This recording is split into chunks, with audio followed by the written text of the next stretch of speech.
நீங்கள் இப்போ வந்து முதலீட்டு மாநாட கடந்த 13ஆம் தேதி போட்டீங்க.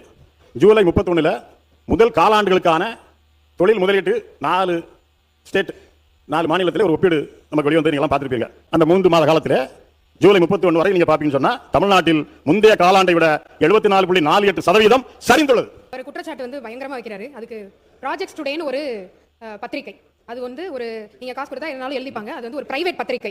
அந்த பத்திரிகையில எழுதப்பட்ட ஒரு தவறான செய்தியை இங்க எடுத்துட்டு வந்து படிச்சு நம்மளுடைய தமிழ்நாடு எங்கேயோ போய்கிட்டு இருக்குன்னு தப்பான ஒரு நோக்கத்தை நீங்க வந்து சொல்லக்கூடாது.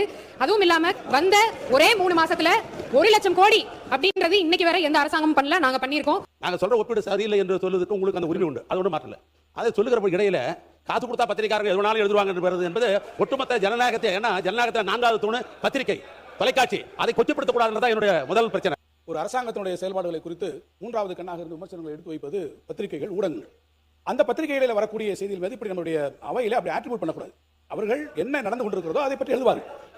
பேரவைத் தலைவர் அவர்களே, அமைச்சர்கள் சொன்னது வந்து ஒரு சில பத்திரிகை நம்பகத்தன்மை நிறைய பத்திரிகை இருக்கு. ஒரு சில பேர் வந்து அவர்கள் வந்து அவர்களுக்கு தேவையான செய்திகள், அதெல்லாம் நம்பகத்தன்மை இல்லாத நிறைய வந்து பிசினஸ் ரிவ்யூஸ் எழுதுறவங்க நிறைய அந்த மாதிரி எழுதுவார்கள். அதை எடுத்துக்கொண்டு இது மாதிரியான ஒரு சபையில் பேசும்போது முதலீட்டாளர்கள் அனைவரும் பார்த்துக் கொண்டிருக்கிறார்கள். அவர்களுக்கு ஒரு எண்ணம் வந்து தவறான எண்ணம் உருவாகும். அதன் மூலமாக மாநிலத்திற்கு கெட்ட பேர் என்ற ஒரு இதெல்லாம் சொன்னார். ஆதாரப்பூர்வமாக இப்ப தேசிய அளவில் கொடுக்கப்படும் ஒரு கணக்கீடு அந்த மாதிரி சொல்ல பரவாயில்ல. ஏன்னா பத்திரிகை நிறைய இருக்கு. தினத்தந்தி கூட தான் நல்ல பத்திரிகை, நல்ல இருக்கு. அவங்க கடந்த வாரம் ஒரு செய்தி போட்டிருந்தாங்க, லஞ்சம் ஊழலுக்கு எதிராக முதல்வர் விஜய் அவர்கள் சாட்டையை சுழட்டி இருக்கான்னு போட்டாங்க.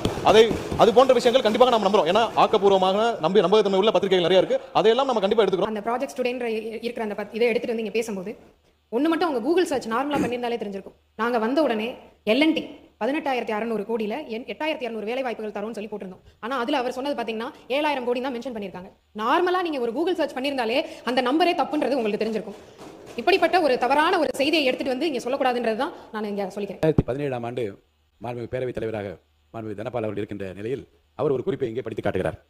1998ஆம் ஆண்டு மார்ச் திங்கள் 20ஆம் நாள் அன்றைய முதலமைச்சர் மாண்புமிகு முத்தமிழறிஞர் மு கருணாநிதி அவர்கள் பத்திரிகையில் வருகின்ற ஏசியங்களை வைத்து நாம் இங்கே விவாதம் செய்வது அழகல்ல என்று குறிப்பிட்டுள்ளதையும், 2011ஆம் ஆண்டு ஜனவரி 12ஆம் நாள் இந்த எதிர்க்கட்சி தலைவர் அவர்கள் அன்றைக்கு உரையாற்றுகையில் சொன்னதை மீண்டும் பதிவு செய்கிறேன் என்றும், அன்றைக்கு பேரவை முன்னவராக இருந்த மாண்புமிகு பேராசிரியர் அன்பழகன் அவர்கள் 2010ஆம் ஆண்டு நவம்பர் திங்கள் 10ஆம் நாள் இங்கே உரையாற்றுகையில் குறிப்பிட்டதையே மீண்டும் பதிவு செய்து எதிர்க்கட்சி தலைவர் அவர்கள் எழுப்ப நிற்கிற பிரச்சனைக்கு நான் மறுப்பதற்கான காரணத்தை விளக்கிற உடனே பேராசிரியர் பெருந்தகை பிறந்த பெரியவர் அன்பழகன் அவர்கள் சொன்னது, ஒரு செய்தி தன்னுடைய காதிற்கு வந்தால் கூட அது குற்றச்சாட்டு வடிவம் எடுக்கிறது என்று சொன்னால் அந்த குற்றச்சாட்டுக்கு ஆதாரம் இருக்கிறதா என்று கேட்டறிந்து அதன் பின்னர் தான் இந்த அவையிலே சொல்ல வேண்டும். வெளியில் எத்தனையோ செய்திகள் வரலாம். அப்படி வருகிற செய்திகளை எல்லாம் இங்கே பதிவு செய்வதற்கு இது ஒன்றும் பதிவுத்துறை அலுவலகம் அல்ல என்று அவர் சொல்லியிருக்கிறார். அதை நான் பதிவு செய்ய விரும்புகின்றேன். பத்திரிகை செய்தி வைத்துக் கொண்டு அதை உறுதிப்படுத்தி பேசக்கூடாது என்பது வேறு. நாங்கள் அதை சொல்லல.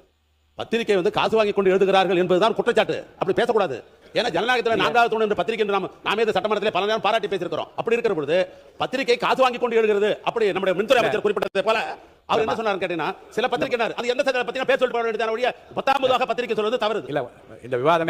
இந்த விவாதமே மாண்பு உறுப்பினர் ஆஸ்டின் அவர்கள் சொல்லிய தகவல் அதிகாரப்பூர்வமற்ற செய்தியாகத்தான் எடுத்துக்கொள்ள வேண்டுமே தவிர அது அதிகாரப்பூர்வமற்ற செய்தி, அதிகாரப்பூர்வ அமைச்சர் என்ற முறை நான் அறிவிக்கிறேன், இந்த சாதனைகள் எல்லாம் செய்திருக்கிறார் என்று அவர் அறிவிக்கிறார். அது வந்து ஆதாரம் இல்லாத அந்த பத்திரிகை செய்திகளை பற்றி அவர் சொன்னது வந்து எல்லா ஒட்டுமொத்த பத்திரிகை தொழில்துறை அமைச்சர் வெறுப்பதாகவோ அவளை பற்றி விருப்புணர்வு ஏற்படுத்த எடுத்துக்கொள்ளக்கூடாது. அப்படிப்பட்ட எண்ணத்தை அவர் வெளியிடவில்லை என்று நான் கருதுகின்றேன். பத்திரிகை துறை பற்றி இந்த மன்றத்தில் இருக்கிற மாமன்றத்திற்கு அத்தனை விருப்பம் மிகப்பெரிய மரியாதை உண்டு. குறிப்பாக தொழில்துறை அமைச்சருக்கும் இந்த அமைச்சர் பெருமக்கள் இருக்கிற நான் கருதுகிறேன். வெளியிட்ட பல செய்திகளிலிருந்து பல பத்திரிகைகளை பாராட்டுவதிலிருந்து அதை என்னால் உணர முடிகிறது. ஒரு சில பத்திரிகைகள் அவர் குறிப்பிட்டு பேசியிருந்தால் உள்ள உணர்வோடு தவறான செய்திகளையும் உண்மைக்கு புறம்பான செய்திகளையும் வெளியிடுகின்ற பத்திரிகைகளுக்கு தான் அந்த குற்ற உணர்வு இருக்க வேண்டும் என்று மற்றவர்கள் இருக்க வேண்டிய அவசியம் இல்லை. மாண்புமிகு பேரவைத் தலைவர் அவர்களே, நான் எல்லா பத்திரிகையும் நான் சொல்லவே இல்லை. ப்ராஜெக்ட் ஸ்டூடெண்ட்ன்றது ஒரு பிரைவேட் வெப்சைட். அது கூட ஒரு பத்திரிகைன்னு கூட நம்ம சொல்ல முடியாது. அது ஒரு வெப்சைட், ஒரு பிரைவேட் வெப்சைட். அதே பத்திரிகையாளர்கள் தான் தினத்தந்தியில நம்மளை பற்றி, நம்மளுடைய தொழில்துறையை பற்றி அவ்வளோ அழகா எழுதியிருந்தாங்க. அதையெல்லாம் எடுத்துக்கொண்டு வந்து இங்க பேசி பெருமைப்பட்டிருந்தால், தமிழ்நாடு முன்னேறுதுன்னு பேசியிருந்தால் ரொம்ப நல்லா இருந்திருக்கும். எந்த பத்திரிகையும் பெயரையோ இந்த பத்திரிகை வந்த கூட நான் சொல்லல. சாதாரணமா உறுப்பினர்கள் அண்ணன் சொன்ன மாதிரி நாங்கள் ஏதாவது எங்களுக்கு தகவல் கிடைச்சா அது அமைச்சர்கிட்ட தான் கேட்க முடியும். அவங்ககிட்ட தான் அரசாங்கம் இருக்குது. நான் சொன்ன ஒப்பீடு பற்றி அவங்க வந்து ஆய்வு பண்ணி அவங்களுக்கு 10 முறை சாயங்காலம் இருக்கு. அதில் நீங்கள் சொன்னது தவறு, அது சொல்ல அவங்களுக்கு உரிமை இருக்கு. நான் அது குற்றச்சாட்டே சொல்லலை. எந்த குற்றச்சாட்டு சொல்லல. தொழில்துறை அமைச்சர்கள் சொன்னாங்க எனக்கு வந்து 3 மாசம் ஆச்சு, அதுக்குள்ளாக இவ்வளவு குற்றச்சாட்டு சொல்லல. 3 மாசம் ஆயிருக்குது. அது உங்க கொள்கை விளக்க குறிப்பை பார்த்தாலே தெரியுது, அது எதுவுமே இல்லை. நாங்கள் என்ன பண்ண போறாங்க, ஒரு லாங் டேர்ம் திட்டங்கள் ஒன்றும் இல்லை. ஆனால் நீங்கள் கொடுத்துருக்கீங்க 2036 நாங்கள் $1.5 ட்ரில்லியன் அமெரிக்க டாலர் பொருளாதாரமாக மாற்றுவோம்னு சொல்லியிருக்கீங்க. நீங்கள் மாற்றினா நாங்கள் வரவேற்கிறோம்.